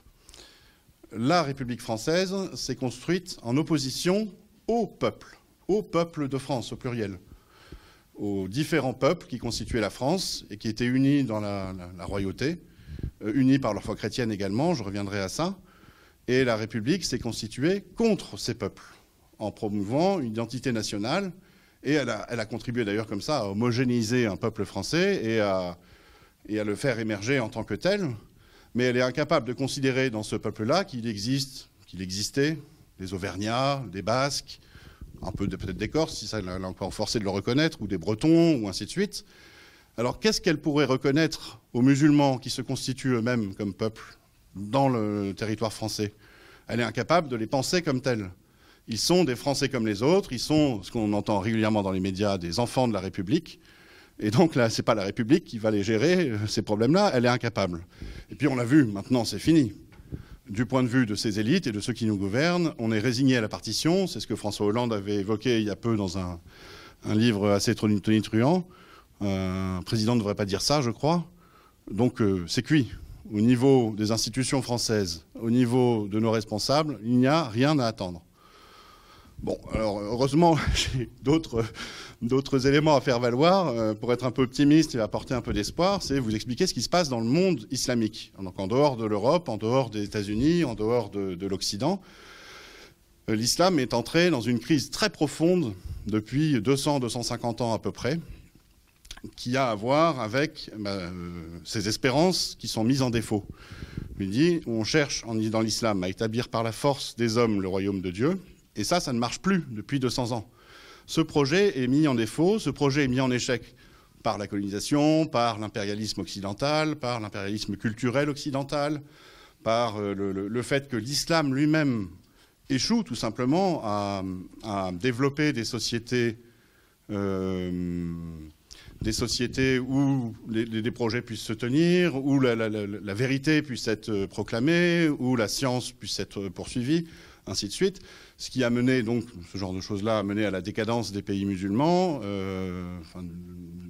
du monde musulman à peu près à partir du XVIe, XVIIe, XVIIIe siècle, et puis à la facilité avec laquelle ce monde s'est laissé coloniser et soumettre par les logiques occidentales, devenues maintenant des logiques mondialistes. Et donc le projet global de faire du monde entier un royaume de Dieu soumis à la charia ne marche plus. Et c'est d'ailleurs l'échec de ce projet d'islamisation du monde qui a mené à la réforme, ce qu'on appelle le réformisme en islam, et à la constitution des frères musulmans comme une des réponses à l'échec du projet, la relance de l'islam, pour essayer de tenir compte de l'avantage pris par l'Occident, tenir compte des bonnes recettes inventées par l'Occident, se les approprier pour, au final, rétablir un califat, rétablir un sens de l'histoire que l'histoire avait mis en défaut jusqu'à présent. À côté de cet échec énorme, en fait, existentiel, du sens de l'histoire islamique, il y a également une crise du sens personnel de l'islam qui se vit très profondément dans les pays musulmans, et tout particulièrement depuis, on va dire, l'après-guerre au XXe siècle.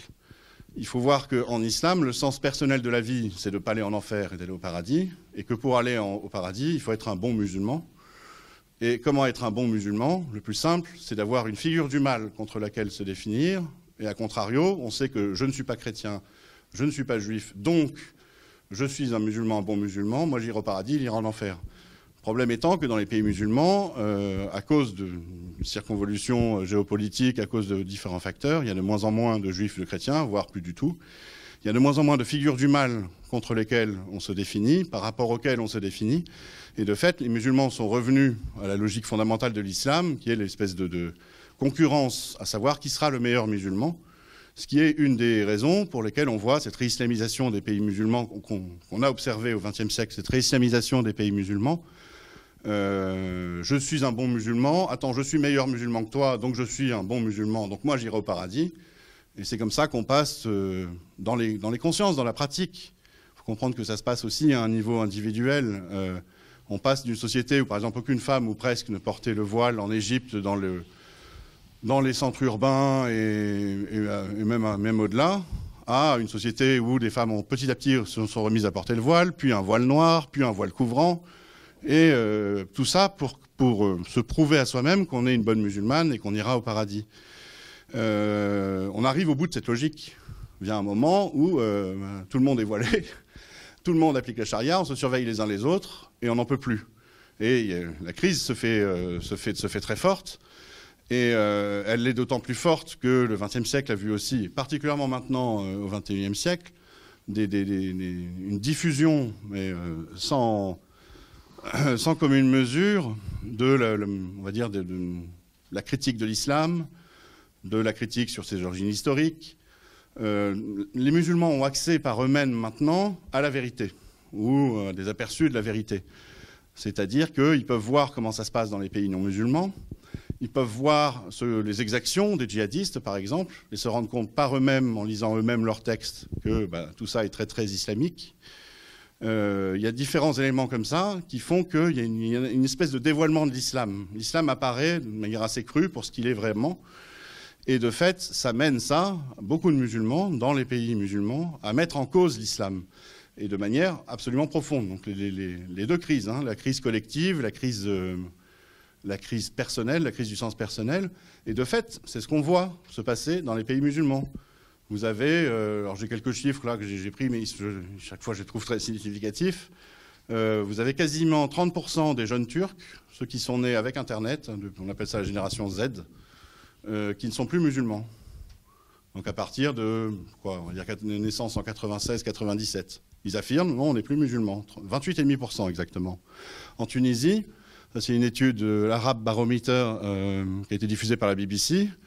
Vous avez un tiers des gens nés musulmans en Tunisie, enfin des Tunisiens, qui se déclarent sans religion. C'est quand même très important comme proportion. Évidemment, on ne va peut-être pas trouver ça dans tous les pays non plus, mais voilà. En Iran, où il y a une étude qui est parue récemment sur 50 000 Iraniens, alors qui ont répondu via les réseaux sociaux, il y a des biais, mais à partir de cette étude, on se rendait compte qu'il n'y avait plus que 40% de la population qui était encore musulmane. Et à côté de ça, on voit se développer des communautés chrétiennes nouvelles dans tous ces pays, et de façon inédite. On n'a jamais vu ça dans l'histoire. On n'a jamais vu dans l'histoire des musulmans abandonner l'islam comme ça en nombre, aussi important. Et on n'a jamais vu non plus ce phénomène de conversion qui est en train de se produire, qui est un peu peut-être la pointe de ce mouvement. Alors évidemment, c'est pas l'ensemble de ceux qui quittent l'islam qui deviennent musulmans, c'est plutôt un phénomène minoritaire, mais qui, je pense, constitue la pointe. On parle de 800 000 convertis chrétiens en Iran, par exemple. Dans le pays même qui avait fait de l'islam du renouveau de l'islam, avec la révolution islamique, la venue de Khomeini en 79, un nouveau projet grandissime. Ça y est, on rétablissait le sens de l'histoire, on allait enfin établir le royaume de Dieu par la force des hommes. Et ce à quoi on assiste, en fait, c'est une forme de jugement de l'islam au sens biblique, de polarisation. C'est-à-dire que vous avez les musulmans qui sont nés musulmans, qui n'ont pas vraiment choisi l'islam, qui se posent des questions. Et avec ce phénomène que je viens de décrire, par ce phénomène que je viens de décrire, soit ils quittent l'islam, soit ils deviennent des musulmans de plus en plus durs. Et donc c'est ça qui se passe. Et en devenant des musulmans de plus en plus durs, ils donnent d'autant plus de raisons à d'autres de quitter l'islam, et en quittant l'islam, ils donnent aux musulmans durs d'autant plus de raisons de se durcir. Et c'est ça le jugement. C'est ça le jugement. Le monde musulman, les musulmans dans leur pays, vont petit à petit se séparer en deux camps de plus en plus manifestes, les ex-musulmans et les sur-musulmans. Et ce mouvement-là, il se produit, il a commencé de se produire tout au XXe siècle, il s'amplifie, il arrive quand même en Europe, ne serait-ce que par les immigrations, mais il arrive en Europe. Mais on voit bien qu'on n'en est pas à ce niveau-là. Alors pourquoi ça ne marche pas comme ça en Europe? Pourquoi ça ne s'effondre pas ou il n'y a pas cette dynamique aussi forte? Parce que l'Europe, la France, sont une forme de ligne de front pour l'islam dans le projet d'islamisation du monde, dans le projet d'établir par la force des hommes le royaume de Dieu sur terre. Eh ben, c'est encore en France ou en Europe que ça a un sens. Dans les pays islamiques, c'est censé être islamisé, il n'y a plus rien à faire. Le sens de l'histoire est atteint avec les résultats qu'on sait, d'où la crise. Mais en France, ça a un sens. Et donc en France, on va trouver des militants. On va trouver des gens qui sont convaincus que la France deviendra musulmane et qu'on va porter haut le drapeau de l'islam et qu'on va dans le sens de l'histoire voulue par Dieu. La crise existentielle qu'on trouve ailleurs y est donc un peu atténuée. Elle y est atténuée également parce qu'on trouve en France des figures du mal, à foison. Des figures du mal constituées parce que les musulmans voient dans la société, tout simplement, à savoir... Alors la République française, qui a essayé de se servir d'eux plus ou moins à différents niveaux, hein, on l'a évoqué, dans des manipulations diverses.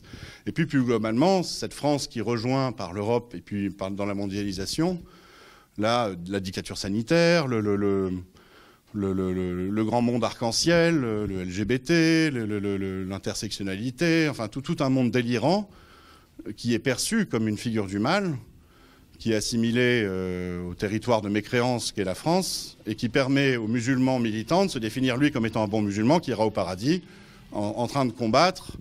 Et donc on a l'impression d'être coincé en quelque sorte. Il y aurait une seule alternative, c'est soit on est un musulman dur quand on est musulman en France, soit on devient un LGBTiste polygenré, bobo consumériste, et l'alternative est quand même assez piteuse. Mais il y a une troisième voie. La troisième voie, c'est celle que montre l'exemple des pays musulmans. Enfin, ce qui est en train de se produire à bas bruit dans les pays musulmans, c'est celle des convertis chrétiens.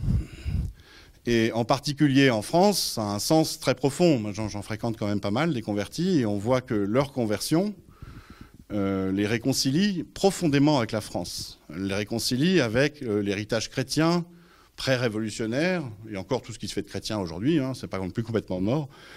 Et ils deviennent souvent plus français que beaucoup de Français. Et à bien considérer les choses, si on regarde l'histoire de France, je disais, l'histoire de France, la France, c'est plusieurs peuples. Hein, les Bretons, les machins, il y avait vraiment de toutes sortes. Et ce qui a constitué la France comme nation, nation avec un petit n, bien avant la Révolution, c'est la foi chrétienne. C'est le travail de l'Église, c'est le fait que un Auvergnat se reconnaissait comme frère absolument en humanité de tous les autres chrétiens, et en particulier, petit à petit, de ceux qui étaient sur le territoire qui est devenu la France. Et avec la conversion des musulmans, on peut voir à ce moment-là un processus similaire, c'est-à-dire un peuple constitué comme peuple musulman va pouvoir se fondre dans un creuset, ou plutôt devenir l'ami du peuple chrétien, peut-être même se fondre donc, et il y a une espèce de reconstitution du processus qui a fait la France qui pourrait se faire. On pourrait reprendre le processus de constitution du peuple français en quelque sorte. Et donc, derrière, ça nous donne à nous, qui sommes conscients de ces enjeux, une mission toute particulière dans l'accompagnement et l'accueil des convertis. Ils sont là, il y en a, hein, il faut les aider. C'est même pas une question de prosélytisme, de partir avec des bannières dans les banlieues en expliquant qu'il faut absolument devenir chrétien. Les convertis sont déjà là, et il va y en avoir de plus en plus. Il va y en avoir de plus en plus, à cause des phénomènes que j'ai décrits. Il faut voir que plus il y aura de convertis, plus les musulmans vont se dire, mais bon sang, il est possible de quitter l'islam. Ma sœur a quitté l'islam, mon cousin a quitté l'islam, il est devenu chrétien. C'est possible. Ça va rentrer dans le champ des possibles, alors que c'est le champ de l'impossible, hein, pour le moment, en grande partie en France, encore. Et plus il y en aura, plus ce sera également facile pour eux, d'un point de vue très, très pratico-pratique, hein, de rejoindre une communauté, d'être accompagnés, de se fondre dans l'Église, et de devenir le fer de lance de ce mouvement d'abandon de l'islam et de reconstitution d'un peuple français qui a été bien saccagé, mis à sac, exactement, par 200 ans on va dire, d'application de lumières idéologiques, très, très idéologiques. Pour conclure, je dirais qu'il y a même dans ce phénomène-là, enfin dans la conversion des musulmans et notre vocation particulière à accompagner les musulmans, quelque chose de très français. Il y a, à mon sens, une vocation particulière de la France dans cette mission auprès des musulmans. Ça vient de son histoire profonde. Hein. On est un des pays qui a des relations avec l'islam depuis très longtemps. On va pas remonter à Charlemagne et au calife, mais même ou aux croisades ou autres. On peut penser à tous les grands saints qui ont émaillé l'histoire de France avec ses relations avec l'islam. Saint Jean de Matha qui rachetait les captifs. Saint Vincent de Paul qui avait été lui-même captif des musulmans. Sainte Jeanne d'Arc qui parlait avec des saintes venues de l'islam, du monde musulman. On peut penser à Saint Jean-Paul II qui a rappelé la vocation d'éducatrice des peuples de la France. Et puis, c'est tout simplement mécanique. On est le pays occidental qui a le plus de musulmans. Et en nombre, et sans doute peut-être même en proportion. Peut-être la proportion peut-être un peu plus importante en Belgique, mais en nombre, ça c'est certain. Donc, c'est notre vocation. Enfin, en tout cas, c'est sur cette base-là que moi j'ai rejoint et aidé à fonder le projet Mission Isméri, qui s'occupe justement d'accueillir et d'accompagner les convertis venus de l'islam. Isméri, pour l'anecdote, et c'est très révélateur, Isméri, c'était une princesse musulmane du XIIe siècle que son père avait chargé de convertir 3 chevaliers francs de Picardie faits prisonniers. Et c'est elle-même qui a été convertie par la Vierge Marie, revenue en France, baptisée par l'évêque de Laon, et son histoire au XIIe siècle est à la base de la fondation de la basilique Notre-Dame de Liesse, des pèlerinages, des miracles. Mais son histoire, elle montre surtout qu'il y a C'était déjà possible au XIIe siècle que des musulmans deviennent chrétiens, et c'était déjà possible au XIIe siècle qu'ils se fondent après dans la France. Isméri, alors bon, il y a un peu d'aspect légendaire dans son histoire, mais elle a existé. Elle a existé. On trouve dans la généalogie le fils de la mort, M-A-U-R-E, hein. Et elle a épousé un des chevaliers, en fait. Et derrière, elle est devenue pleinement française. Et c'est la vocation de la France, je le pense.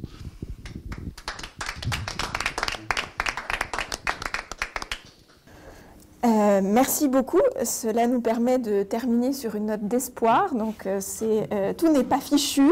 C'est aussi le but de ce genre de rassemblement, c'est de se donner de la motivation et de se dire qu'effectivement, il y a des perspectives. Effectivement, il y a une histoire particulière de la France avec l'islam.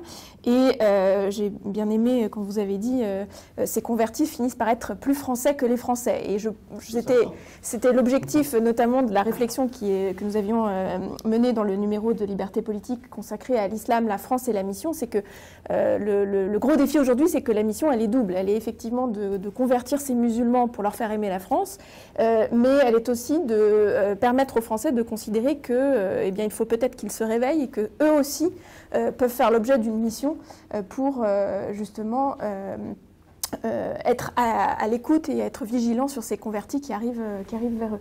Je vous remercie tous chaleureusement d'avoir bravé la censure, le Covid, la neige et bientôt le couvre-feu pour nous permettre de nous rassembler. Donc, j'invite les auditeurs de Liberté politique à se connecter sur notre site. Vous pourrez trouver dans notre rubrique Nos coups de cœur les différents ouvrages des intervenants d'aujourd'hui, avec une recension, un lien pour vous les procurer le cas échéant. Et je vous invite également à reparcourir les colonnes du site pour retrouver les publications spécifiques de Liberté politique sur la question de l'islam. Donc l'ouvrage de François Billaud de Lochner, La chronique de l'islamisation ordinaire, le numéro spécial de la revue qui est sorti sur le thème l'islam, la France et la mission, dans lequel vous retrouverez notamment des interventions des participants de la conférence d'aujourd'hui, mais d'autres encore.